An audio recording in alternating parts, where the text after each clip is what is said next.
I'm going to tell you something right now that might frustrate you, or it might surprise you, or it might completely change the way you think about LinkedIn. You don't need a big following to make money. And I know that sounds cliche, but it's true. And I know because over the last few years, I have analyzed thousands of LinkedIn accounts, built over 350 profiles, posted over 40,000 times, and tested what actually turns connections into clients. And here's what I found. It's not about going viral. It's not about building a huge audience. In fact, I've seen people with just a few thousand followers making 5 figures a month from LinkedIn alone. And I've seen people with hundreds of thousands of followers that struggle to monetize their audience. The difference is how you position yourself as an authority, the content strategy you're actually using, and how you convert the attention you generate into opportunities. And that's the whole game, right? Because most people are solely focused on the growth metrics, the likes, the comments, the shares. And yes, those are important, but they're validation. Really, the ones that are making the most money on LinkedIn are focused more on authority, and they know that these metrics will follow. And that's exactly what I'm going to show you in this video. How small accounts are making big money on LinkedIn and how you can do the same even if you're starting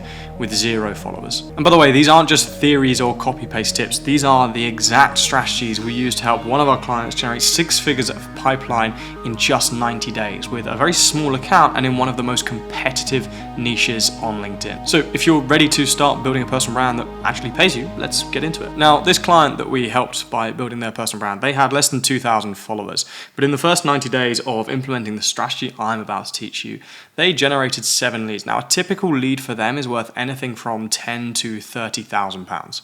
So that's what, 70k to 210k in pipeline value that they've generated from doing this. Now, for a bit of context, the client results that I've referenced here, this client came to us with 2,000 followers on LinkedIn in one of the highly competitive niches on the platform. And within 90 days using this strategy, we generated 7 leads for them. And that's without any crazy viral content, without spamming their network with these copy-paste sales messages or requiring them to be on their phone 24/7. And look, a lead for them typically is worth anywhere from 10,000 to 30,000 pounds. So this pipeline value is about 70k on the bottom end up to about 210,000 pounds in the first 90 days of doing this. And the thing is, if you are in a highly competitive industry, you have to understand that in every industry like that, there are a select few who rise above the rest. And these select few, they take the lion's share of credit, of opportunity, of leads, of attention in that industry.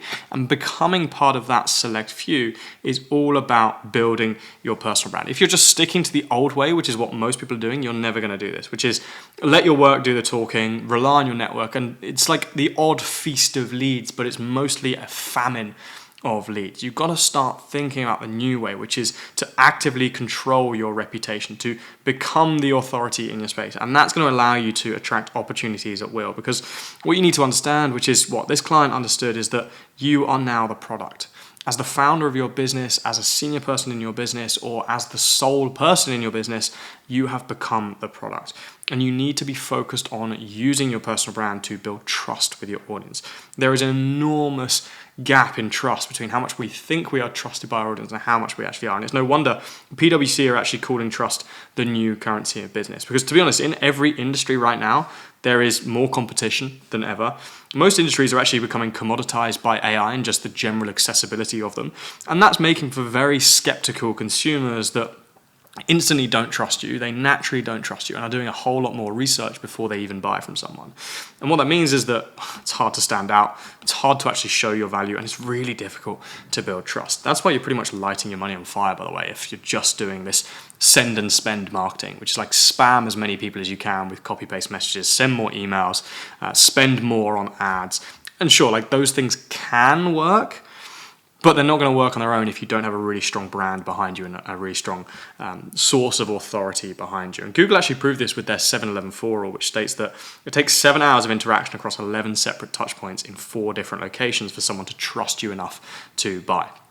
And that comes down to what we call the mere exposure effect, which is that people start to trust you the more exposure that they have. Exposure creates familiarity. People start to recognize you, and familiarity is psychologically proven to make you more likable and therefore more trustworthy. So we want to leverage this mere exposure effect by showing up consistently. You can start to do this even if you've got a small audience, because to be honest, even the people with bigger audiences that they might have built over the years, they're not actually naturally doing this themselves. So we want to leverage these effects to make you the number one person in the industry. And that's exactly what we did with this client. I'll explain how we did it in practice. So the first thing we did was positioned this person as an authority in the industry. In a highly competitive space, we had to work really hard to actually make sure that they were seen as an authority before they even post content. Right? Because the thing is, the messenger matters, right? Who says something matters just as much as what they said. So if you want people to listen to you, to consume your content, and to trust you when you do that, you need to be seen as a person that is credible to speak on this subject in the first place. Take these two guys here, right? Who would you rather listen to for investment advice? If they both gave you, in fact, the exact same piece of investment advice, which one would you take with a little bit more gravitas and a bit more credibility? Probably Warren Buffett's, right? You're probably not listening to your mate from down the pub on where to spend your money. And if you're one of those people that's just thinking, I don't need this, I'll just focus on delivering a great product and that will help me stand out, my work will do the talking. Well, if you do that, it's not going to be clear to your audience what you actually do because the space is too competitive and there's too much noise. It's not going to be clear why you're credible. And it's not actually going to be clear how people can work with you. And what that means is that you're going to keep getting overlooked whilst lower quality competitors are sweeping up mindshare in your industry, which is not something you want to do. This was actually something that was happening to our client. So we built out their positioning using 3 key elements. We used the promise, we used proof, and we used packaging. And if you get these 3 elements nailed down, you're going to be positioned as an authority in the space and you're going to be distinguished from everyone else in the industry. First up, your promise is all about telling your audience the transformation you're going to take them on and pre-solving the objections that they might have. So your promise is a statement that captures these 3 things: who you help, what you help them achieve, and how you do it in a way that doesn't make them go through things they don't want to go through. And this is going to give them a reason to listen to you. It's going to tell them why they should actually listen to you. Like what personal benefit, what selfish benefit they're going to get themselves out of following you, consuming your content, engaging with you, booking a call, or even working with you. So first thing we built out is a promise statement. We then built out proof because in very competitive industries, there are a lot of people making lots and lots of promises. But how do you know who to trust? Well, proof is third-party evidence that you are credible in the space. And here you can lean on things like milestones. So a milestone might be something like, I used one at the start of this video. I think I've published 40,000 pieces of content, or we've helped over 350 people build personal brands. That is a milestone that I've hit in my career, and it positions me well to speak on personal branding. Doesn't qualify me to give life advice to 40-year-olds, right? But it qualifies me to speak on personal branding. So milestones are a great one you can use. You can also use results. So if you've got client results, testimonials, case studies, those are another great source of proof. Or you can use things like social proof. So if you've featured in industry press, that's another one that instantly makes people trust you. If you've had pretty high-profile clients, that's another thing that's going to make people trust you. So for this client, we built out their proof statements leaning on these 3 things to give people a reason why they could actually trust them in the first place. And then we built out packaging. Now, packaging is going to distinguish you from everyone else in the space by using your unique combination of skills, experience, knowledge, personality, and values and combining those. Because the truth is, your industry might be getting more and more competitive and people might be copying your product, your brand, your business model, your offers, but no one can replicate you. No one can do you as well as you do. And you have the secret sauce, if you like, that no one is going to be able to copy. So we package this up for this client. You can use things like your unique mechanism. So if you have a particular way of achieving results with a client, maybe some nice IP around that, you can use that. You can also use your personality, right? If you have a particularly standout personality in your industry, you can definitely use that. Wasn't one that we used for this client. We actually use the unique mechanism and points of difference. So any areas where your business is completely different from everyone else in the industry. And we combine these things to form packaging. All we then had to do was make sure that their profile was optimized. Now, I'm not going to show you this actual client's profile just out of respect for them. But I will show you where some of these elements are present on my profile. So instantly when you land on the profile, your eyes are drawn to a few things. Firstly, we have one formulation of my promise statement in the cover photo here. There is another formulation of my promise statement in my tagline here.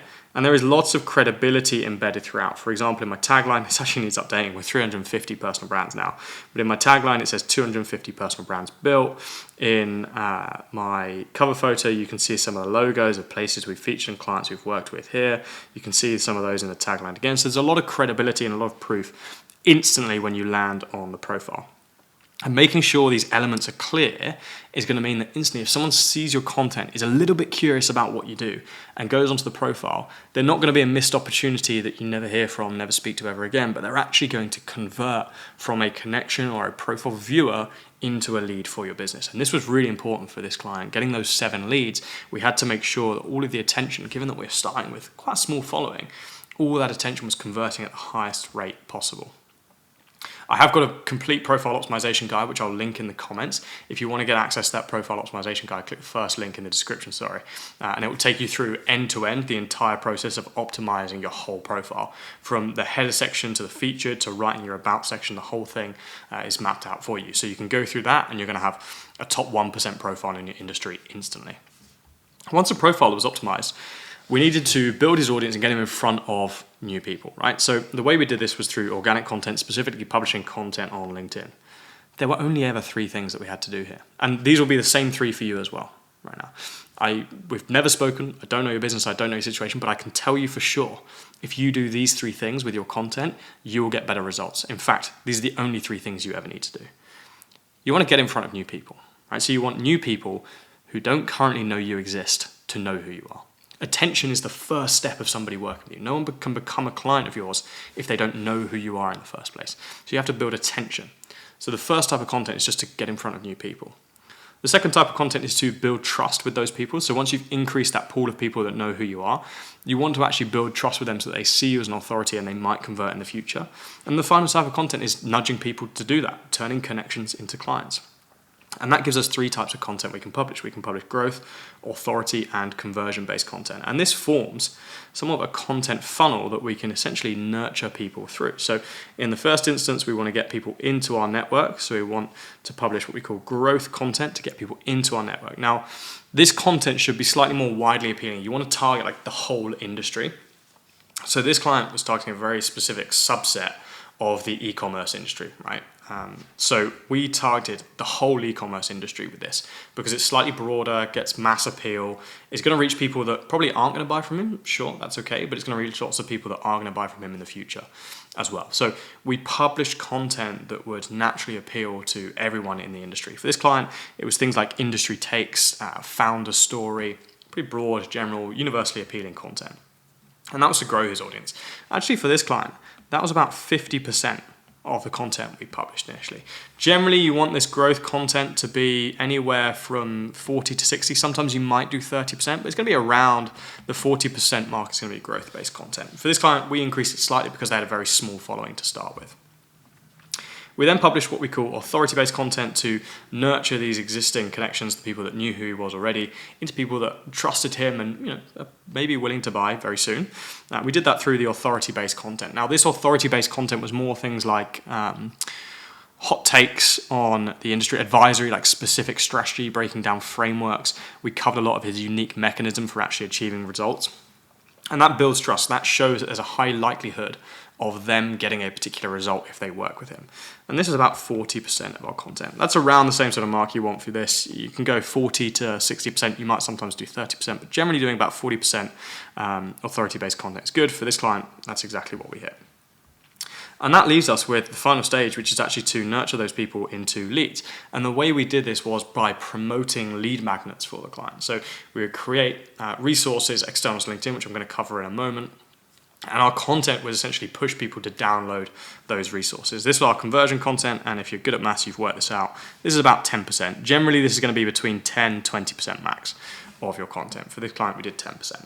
And this created a nice funnel where we're constantly reaching new people and broadening that 2,000 follower audience, but also building trust with those new people that were coming into his network and ultimately converting the most interested, warmest ones into opportunities. And our lead magnet strategy was in place really because only actually 3% of your audience are what we call now buyers. So only 3% of your audience are ready to buy now. Of the rest, 60% won't buy. And that's okay because this 60%, we just want to make sure they will refer someone that will, or speak highly with you, or share your content in front of other people that will. It's really this 35% that might buy in the future that we want to tap into. Because if you don't have any conversion systems in place, you're only ever going to convert the 3, maybe 5% of your audience that are ready to buy now. This 35% is where the money is, right? Because this 35%, well, they're not quite ready to jump the commitment gap yet. What I mean by the commitment gap is social media content, very low commitment, right? It's free, it's easy to do, you can do it very quickly, it's very personal. You do it from the comfort of your own home with a cup of tea on your phone, right? Working with this client, costs a lot, between 10 to 30K, so it's very expensive. It's pretty hard to do. It's a big commitment. It's a lot of work for them to actually start the process.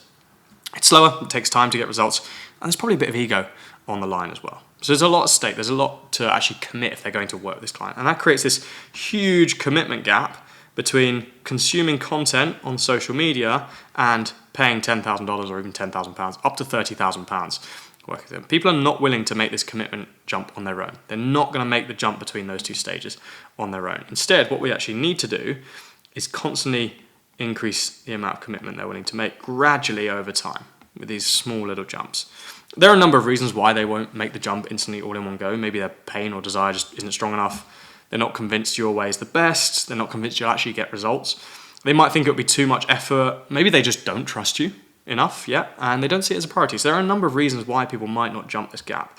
But really, we want to be focused on making it easy for them to do so by providing these stepping stones for them to do it. And the way we did this with this client is we produced lead magnets, which were slightly more in-depth resources about the industry, helping their clients get a very specific result, but in doing so, illuminating another problem that they had.